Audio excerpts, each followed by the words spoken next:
I want to share a little bit with you about all the excitement and adventures of online dating. I tried it back in just when the pandemic started. Went on 4 different sites, and I got to tell you, it takes up a lot of time to go through and look at people and whatever. It takes a lot of time.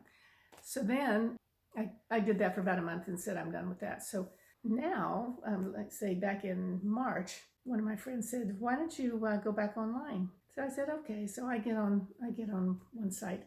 It was really, really active and busy, and so I met a lot of people, and then I did meet this one named Pete, who we ended up being together for 5.5 months, which was really, really a wonderful experience. I learned a whole lot. I hadn't been in a relationship with anyone other than my husband since I was 20, and I'm 77. So it was really an interesting experience to learn. After about 5.5 months, we just decided that both together decided that we had learned what we needed to learn from each other, and it was time to just go in a different direction. And it was fine. It was a very friendly, very compatible, amicable redirection. And so we're still friends. We text a lot and everything. So now I go back online, and now I'm having very interesting experiences with. I realize online your teachers are online, So I know that Pete was really an amazing teacher for me, and so now I got one who was very aggressive energy, and when I met him, which lasted, we were there together maybe about 45 minutes, and he turned out to be what I thought was not a match to me. He was not like a New Jersey soprano mafia hitman.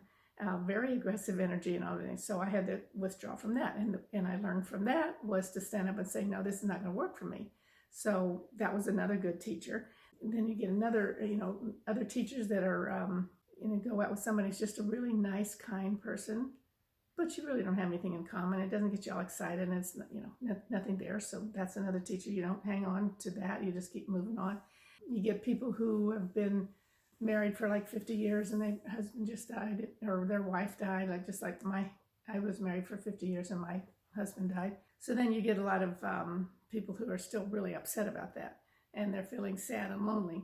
Well, as a hint to anybody on online dating, don't come online being all sad and lonely like you're just really desperate looking for somebody, because your lady friend is not going to be attracted to be with you. So that's another teacher. But I've learned, I just put right in my profile, this is exactly what I'm looking for. That's my political side. Here's where I'm coming from. And if you're from the other side, if you're willing to sit down and have a conversation about that and allow people to have different opinions, we're good. If not, just move on. And that has cut down quite a few of the number of people who want to meet. But that's okay. I don't need to waste my time or his time, or go out to lunch and waste anybody's, waste money. So yeah, that's what I've learned, to just put right out there exactly what you're looking for, and then the ones who are contacting you are the ones who are interested in maybe connecting with that. I also always thought that before I said that I wanted, even though at that time I was 74 when I first started, well, back at the beginning of COVID, but let's say even last year. I said, even though I'm 77, I feel like I'm 48, so I'm looking for somebody younger. But Pete was 79, and that turned out to be okay because he was not sick. He didn't have all these lists of diagnoses and things that was going to be a problem, and that you might end up being a caregiver later on. So I let go of the needing to have somebody younger. I just needed to have somebody who's alive and open to adventure and activity and all that. So yeah, so you really tweak what you want, and you learn how to say what you want, and you don't mess around with if you don't think it's going to be a match or anything, don't waste anybody's time. However, I have to say that of all the guys that I've met, even before 2 years ago and now, all but 2 of them looked better in person than they did online. So sometimes I'm rejecting somebody maybe doesn't look what I think I would like to be with, but if I would meet them, then maybe it might be a different thing. So I'm learning about that too. Anyway, I'm just saying it's quite an adventure. I don't know if you've ever started this. Doesn't apply to everybody in the world, but I just say that basically everybody's your teacher, and you're going to learn something.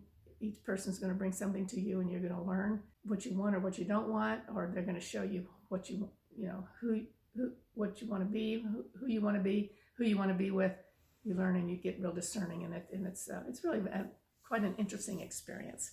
So if you ever get in that position, don't think that you're too old to do it. If you're single and you think you can't do it, absolutely. There's all kinds of people, and this particular one I'm on is called Zoosk, and there's lots and lots of local guys, and that's really good. Instead of like when I was on one before, and people were in like Connecticut and Iowa and all around it. You want somebody like I get people who are like 6 miles away, or they're just right in sense 30 minutes away. So anyway, so that's my little experience of online dating. I'll be happy to. It's going to expire. The subscription will expire in the middle of December, and I'll be happy to just let it go by then. And then we'll see.